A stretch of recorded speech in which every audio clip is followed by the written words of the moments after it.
Hello दोस्तों, हमारे channel को सब्सक्राइब जरूर कर देना और उसके बाजू में रहे घंटी को दबाना मत भूलना। कनकपुर गांव में भोला और श्यामू नाम के दो भाई रहा करते थे।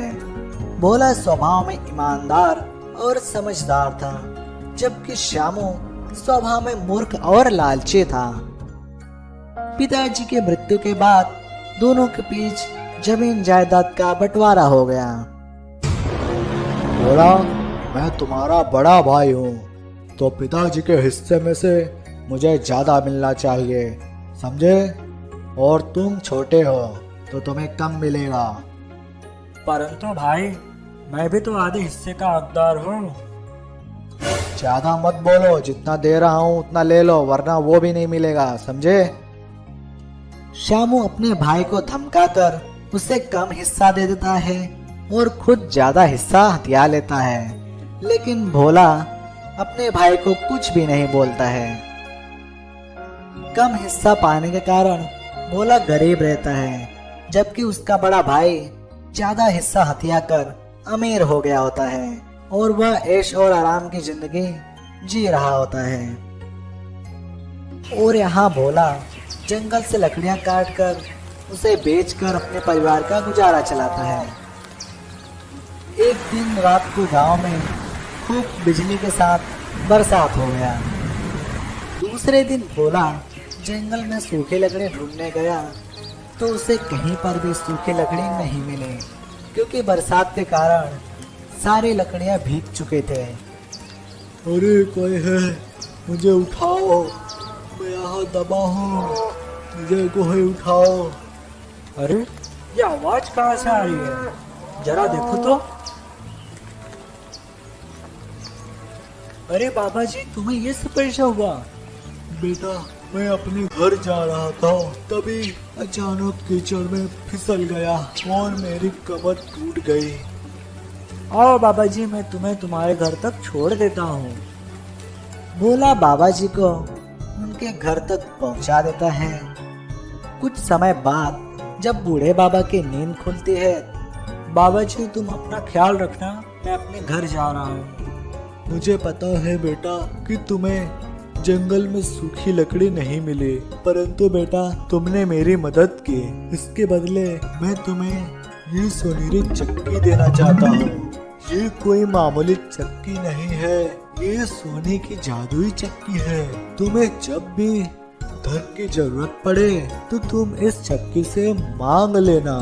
और हाँ बेटा, जरूरत पूरी हो जाने पर इस चक्की पर सोनेरी कपड़े से ढक देना।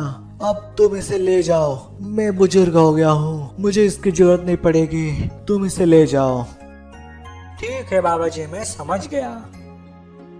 भोला सोनेरी चक्की लेकर अपने घर पहुंच जाता है और वह अपने पत्नी को सारी बातें बता देता है।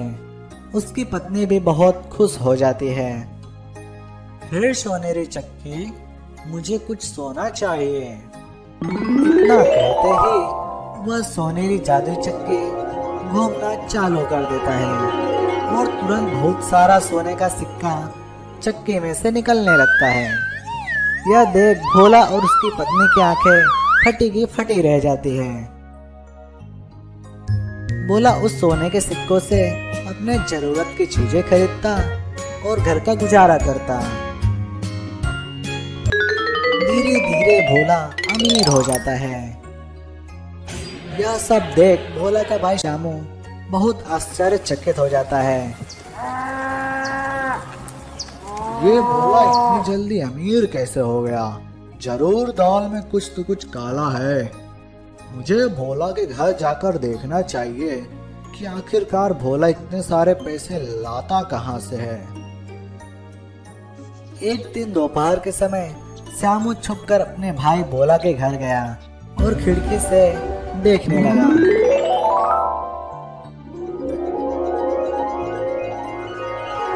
अच्छा, तो ये सब कमाल इस सोनेरी चक्की का है। अब तो ये चक्की मैं गायब करके ही रहूंगा। श्यामू मन ही मन योजना बना लेता है और रात होने का इंतजार करता है। और जब रात हो जाता है तो श्यामू छुपकर अपने भाई भोला के घर जाता है और खिड़की से कूदकर सोनेरी चक्की को छुपाकर अपने घर ले आता है। इतनी रात को तुम क्या चुरा कर ला रहे हो? चुपचाप रहो और जाकर सो जाओ। श्यामू की पत्नी गुस्से में दरवाजा बंद करके चली जाती है। सुबह का कौन इंतजार करे, मैं तो अब भी सोनेरी चक्की से सोना मांगता हूँ। हे सोनेरी चक्की, मुझे बहुत सारा धन दो, इतने सारे धन दो कि मेरा घर भर जाए। तुरंत सोनेरी चक्की से बहुत सारा सोने के सिक्के निकलने लगते हैं। अरे वाह, आज तो मैं भोला से भी ज्यादा अमीर होकर रहूंगा और पूरे देश का सबसे अमीर आदमी बनूंगा।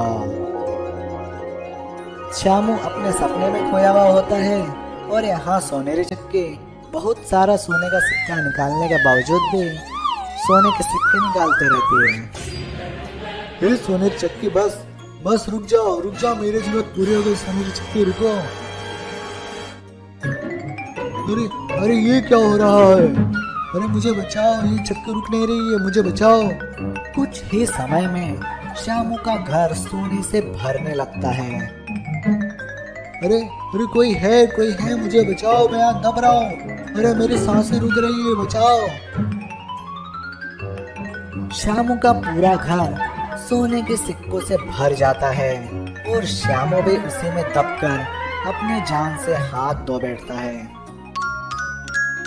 इसीलिए कहते हैं दोस्तों, वस्तु अगर जरूरत से ज्यादा मिल जाती है तो वह केवल नुकसान ही करती है।